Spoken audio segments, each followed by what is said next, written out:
basically, Reem, what I would say about the picture that has emerged here is that I don't think you're ready to apply.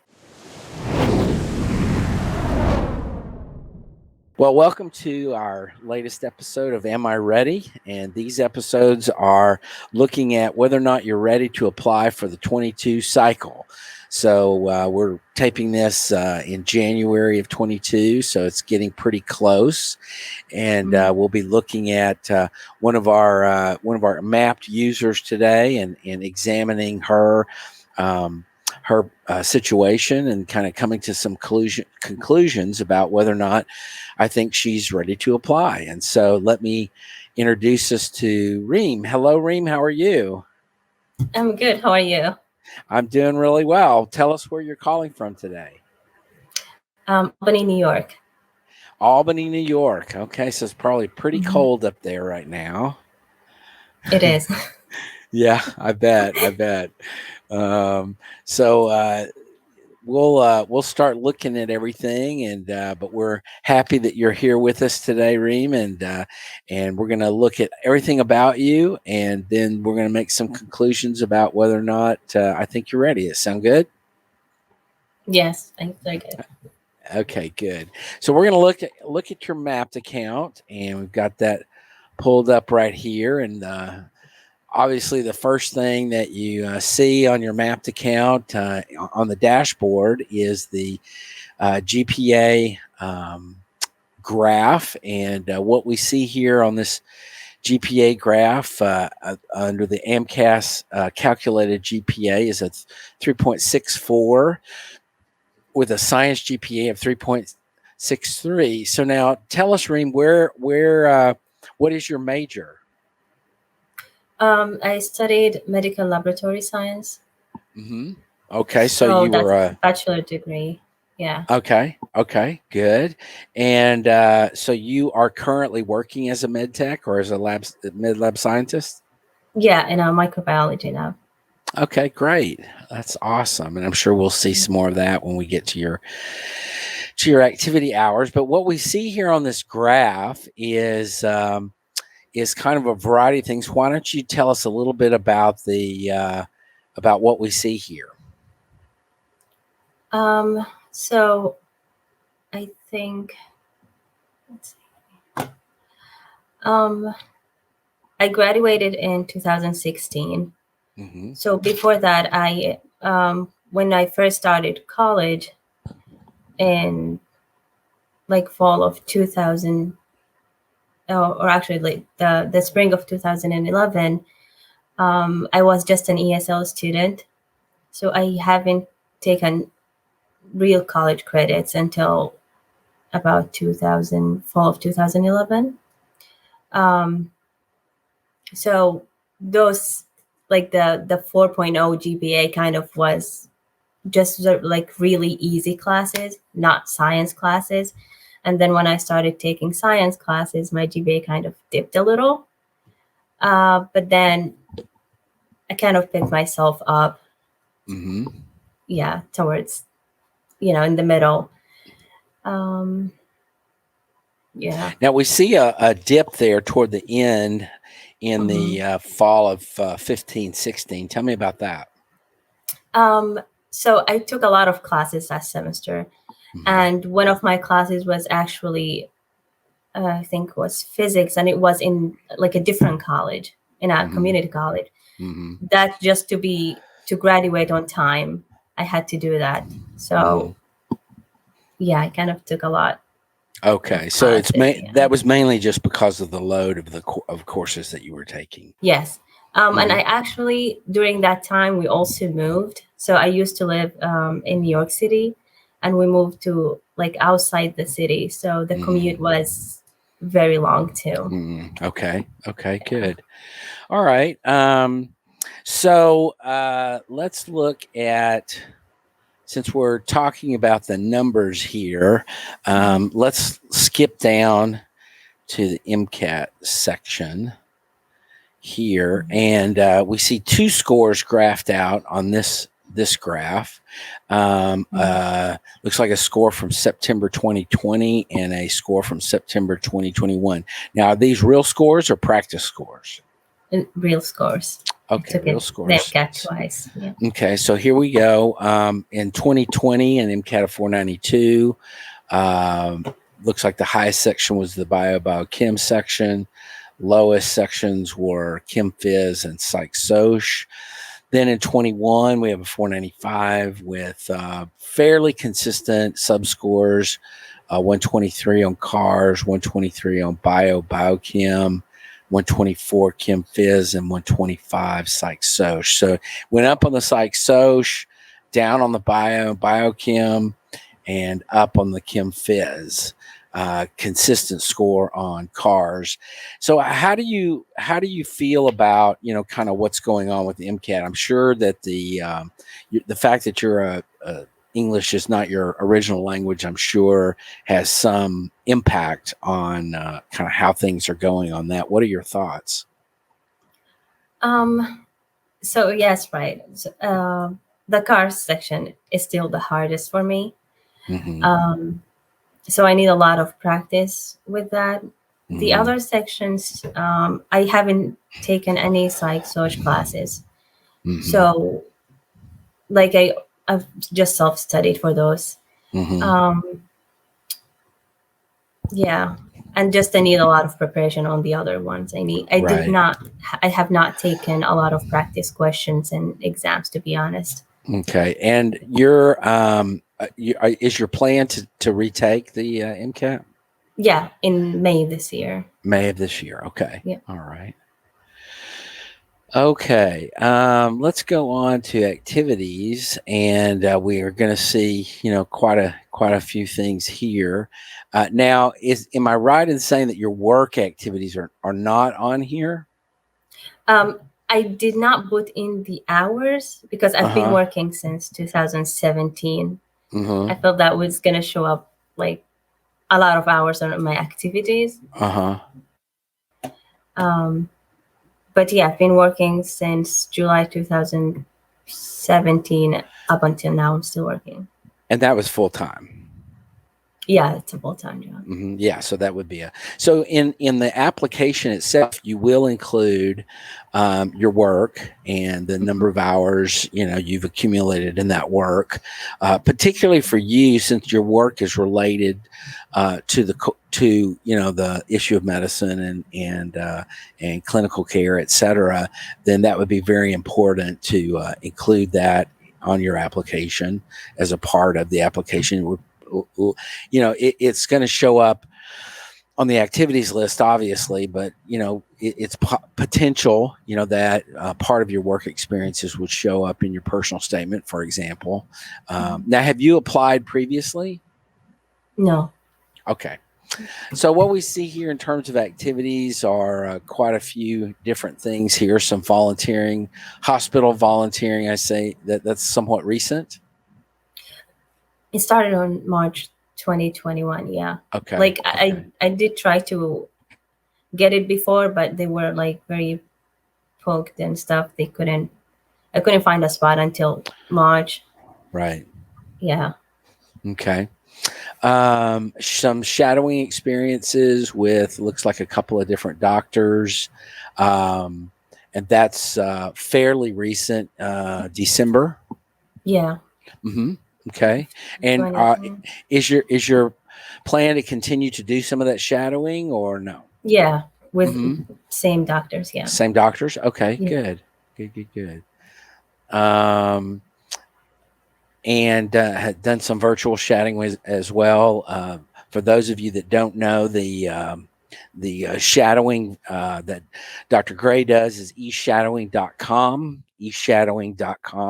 So if you want to check that out, that would be great. Now, tell me a little bit about what do you do, Reem, when you are not studying or working? What do you do to just relax? Not much.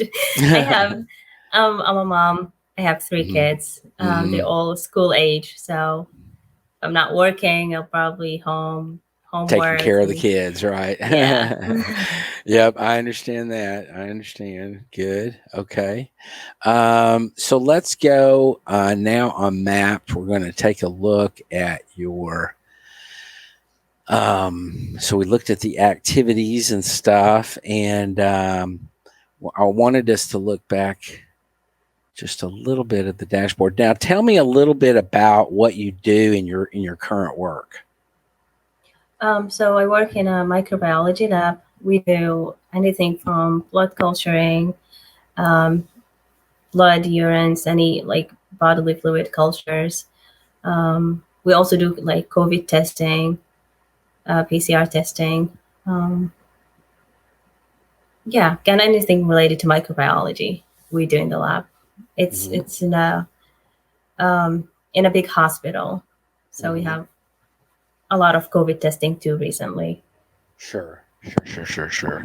Now, let me ask you this: do you have patient contact in your work, or are you in the lab the whole time? No, just the lab. We Just don't the have any lab. patient Okay. contact. Okay. Yeah. Okay. All right. And good. Now, the volunteering that you've done is at the hospital. Tell me about that. What are you doing? So we basically kind of go into the patient room and ask the patients like if they need anything, um, just to make their stay in the hospital easier. Like sometimes they would need like books or magazines, or like puzzle games and stuff like that, or just if they just want to have a chat with somebody, especially during COVID when sometimes they don't have visitors, they're not allowed visitors, and they have like long stay at the hospital. They would need just at least just somebody to talk to, even for a few minutes. Yeah. Sure. Yeah, that makes sense. Okay. All right. And how have you enjoyed that? I like it. I like it very much. It's been good. Like sometimes you do like this simple little things and the patient would be very happy and like brighten their day. So it's good. Yeah. I like it. Oh, good. Yeah. Good. Now, what about the shadowing that you've done? Tell me a little bit about that. So I did a shadowing with an ID, infectious disease doctor. So basically we did like the whole day, his whole working day. So we did like rounds in the morning. We did consultation. I was with him in the hospital. So yeah, the other one I did also with an endocrinology doctor, and the same thing. Like we did consultations, surroundings. And so all the actual shadowing, in-person shadowing that you've done has been in a hospital setting. Yes. Okay. All right. Good. And then we did the e-shadowing with Gray, and also another virtual shadowing. So. Okay. All right. Good. All right. So let me just kind of cover the thoughts that I have. So when we look at your GPA, it's a very slight trend, but it's a downward trend. If you, in particular, if you look at the dark blue, but also the green and the orange in particular, which is the science GPA, and like I said, it's a very slight downward trend, but it gets more emphasized by that last semester, that semester of fall 15-16. It gets more emphasized by that because of that big dip that we see there. That's going to be a concern to the admissions committee. You have a good, strong, healthy GPA, 3.64, 3.63 is what I would consider a strong GPA, but one that I think that the trend is going to be a little bit concerning. Like I said, it's a very slight trend, so it's not something that's going to be overwhelming to an admissions committee. But the other thing that I would say here is that it's been since 15-16 that you've been a student. And that's, probably by the time you apply, that will have been 7 years out of the classroom. And this is also something that I would say is going to be a little concerning to some medical school admissions committees, that you've been away from the classroom that long. Now, when it comes to the MCAT, you obviously, in terms of the numbers, that that what we're looking at here is a number I think anytime you get below 500, it's concerning to admissions committees. And it really doesn't surprise me necessarily, once you've said that you really haven't done a whole lot of preparation, that you done some practice tests, but not a whole lot, practice scores. And this makes sense to me based on the fact that you're, number one, working full time, and number two, you're a full-time mom, and that's a lot of work. You basically have 2 full-time jobs, which is basically kind of what's going on, right? Yeah. So so it doesn't surprise me with that, but the admissions committees aren't going to really take that into consideration too much. They're going to be looking at the numbers in terms of your performance. The GPA number says you can be a really good student in the classroom. The MCAT number suggests that there's some other stuff going on here, and that's going to concern them quite a bit. Now, when we look at your activities, obviously, again, you're doing a lot of you're working full time, and I think it's great that you're getting the volunteer hours. I think it's great that you're continuing to do that, and the shadowing will be obviously important as well. Your work is in the field, although not patient-centered, which is going to really mean that the volunteer work you're doing at the hospital is going to be very important, because this is really your only clinical activities that you've been a part of. And right now, what that stands at is about not quite 40 hours of volunteer work. And then the other thing I see here is really no, and maybe it's something that you didn't put on here, but no community service hours. In other words, are you involved in some kind of community activities, volunteering, or anything like that would suggest your involvement in the community? Anything like that? Not really.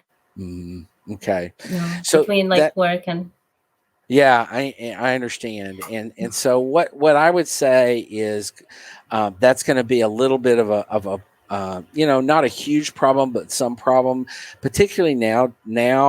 Medical schools really like to see students that have been involved in their community in various ways. So one of my suggestions is going to be to do some of that, and it could be once a month. It could be twice a month on a Saturday morning. Take the kids with you and go to the local food bank and sack groceries. And we used to do this with my kids on occasion, and the kids love it.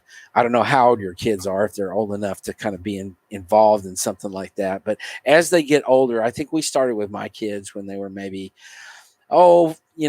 as early as maybe 4 or 5 years old, they can start kind of going and, helping and do some stuff. And it's an opportunity to explain to the kids, why are we doing this? Because some people don't have food and, blah, blah, blah, that kind of stuff. And so it can be good with the kids. And so I would say that's definitely something I would look at maybe potentially doing in the near future, to kind of, it suggests to the admissions committees that you have an interest in your community. And most medical schools really want to see that kind of community interest about being a part of something other than yourself in that regard. So in basically, Reem, what I would say about the picture that has emerged here is that I don't think you're ready to apply. And there's several reasons for that. One of which is I think that the MCAT's going to be a huge problem for you. And you're taking it in April, you said, but my concern here is that you really have no plan of studying between now and April. And maybe you do, you didn't really discuss it or whatever, but just doing problems here and there is not going to make it. You've had two attempts already. This third attempt needs to be fairly significant improvement. I would say definitely over 500, but certainly the higher the better. You're starting at a disadvantage because of your second language issues, with English being your second language, and so that's already an issue that is pretty well documented for standardized tests of all sorts, not just the MCAT. So this is going to be a real problem, and my concern is that lacking a plan over the course of the next 3 or 4 months before you take the MCAT, you've really got to get to a point where you're probably by March or April, you're taking a full-length exam, one practice full-length exam per week. Now, this is an 8-hour exam, and my concern is that with your obligations, with your not only work but with the family, this is going to be pretty difficult for you, and I get that. And but I think in terms of devotion of time, this is going to be clearly the place to do it. In terms of what's going to be necessary. Now, the other thing that I think is I'll give you credit. You're gaining some hospital volunteering and more shadowing hours, and this is good. Something I would definitely suggest. The medical schools, particularly the clinical hours, are going to be very important. The shadowing is good to do. I would encourage you to maybe try to get some shadowing in something other than a hospital setting, like the clinic that these two doctors work through, or their private practice, or kind of getting a viewpoint of what their life looks like when they're at the clinic or when they're in their private practice, or outside of the hospital setting would be beneficial to you. And then continue to do the volunteering work, the medical volunteering work at the hospital. I think is going to be really important. The other issue with regard to the courses being older, I think is a back issue. I would lay it aside for now. It does concern me a little bit, but the MCAT is really the biggest thing. And the accumulation of more shadowing and clinical hours, as well as community involvement, volunteer type hours as well. Those are going to be really important. One of the things I would really very strongly encourage you to do is to really think through what is a reasonable plan for studying for the MCAT over the course of the remainder of January, February, March, and April. You've got really 3.5 months basically, maybe a little bit more to study for the exam, and I think that just based on what you've said to me today in terms of kind of how you're studying for it, concerns me. I'm not sure that you're going to see a notable difference unless you can make a huge turnaround in terms of impact that you're having when you are studying for the exam, and kind of getting that down, particularly as a non-native English speaker, since typically non-native English speakers are slower readers. Sometimes comprehension can suffer because of that, because maybe you don't know the word, you encounter a word, you don't know what it means, or something to that effect. So I would say, all in all, my sense here, Reem, is that I don't see it necessarily pulling together by May.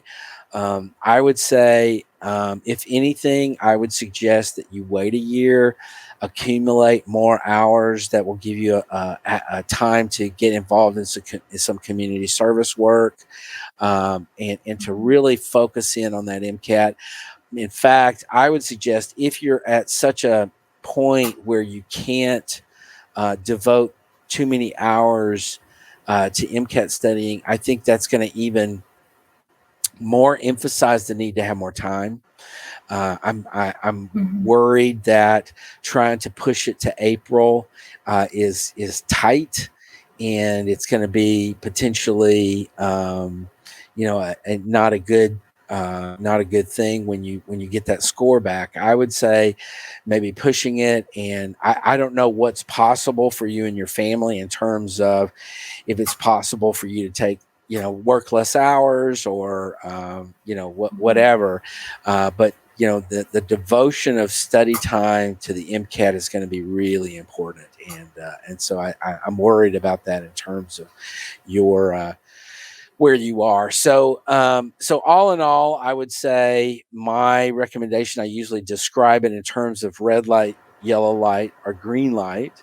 But I would say for you, based on what I see here, is I would give it a red light. I don't think you're ready this fall or this summer to apply. I think that potentially by next year you could be in a much better place with the volunteering that you are doing, and the other things that we've talked about, in addition to really setting up a plan. And I can't emphasize this more. Setting up a plan that you really stick to for studying for the MCAT. That you say, I'm going to devote X number of hours per week to studying for the MCAT. And this would be hours where you're going to have to really focus for, pretty, 2, 3, 4 hours at a time. And so it's when the kids aren't around or when the kids are asleep or, whatever. And where you can really devote some really significant time to that effort. I think, the fact that you're not doing really a whole lot of studying, and that you're making, you've got a 495 actually says to me that's pretty good. That's a pretty good score based on kind of what you've said in terms of your study, plans and study routines and stuff. And so I would say definitely that you have the capability. It's just the time. It sounds to me like the time is the big crunch for you. Would you agree with that? Yeah, I definitely agree. If I had time, more hours in the day, yes. Yeah, right. Totally understand that. Yeah, totally understand that. Well, do you have any questions that I can answer for you, or that have concerned you, or that you've wondered about? Yeah. So I have not taken physics too as an undergrad.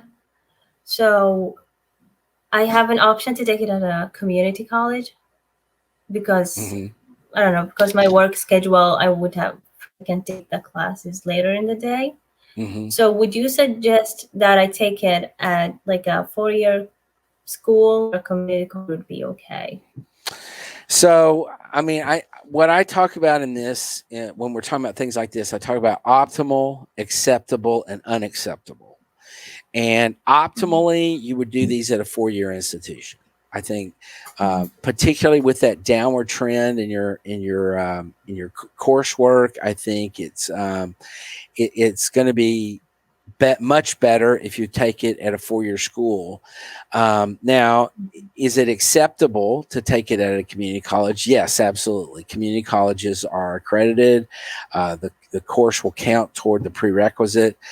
My concern is how it will be viewed by the admissions committee when they look at your entirety of your academic record. And so I would say optimally you would do it at a 4-year school. I understand completely the needs and the timing and stuff like that for a community college. Typically they have courses at different times and stuff, and I get that.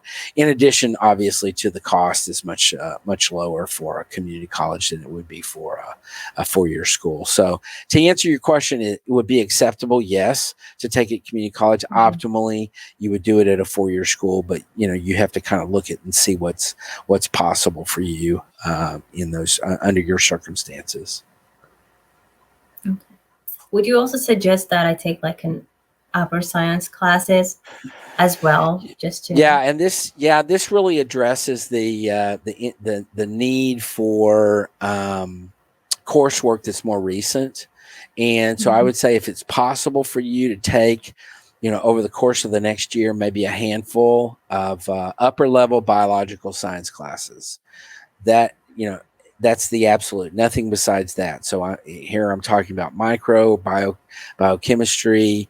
I'm talking about immunology, virology, histology, cell bio, genetics, things like that. Those types of classes, these upper level, these are the courses that you can't get at a community college. So these are upper level, junior, senior type classes that you would pick up. And I think if you could accumulate, 3 or 4 of those over the course of the next year, that would be really good. Okay. Anything else today? No, I think that was it. Okay, great. Well, it's been a pleasure meeting you, Reem, and I wish you all the best. Let us know here at MAPT if there's anything that we can do to assist you in the future. But best of wishes to you. Good luck, and I hope things go well. Thank you. Thank you so much. Thank you for all the advices. You're welcome. You're welcome. And thank you for joining us on Am I Ready today?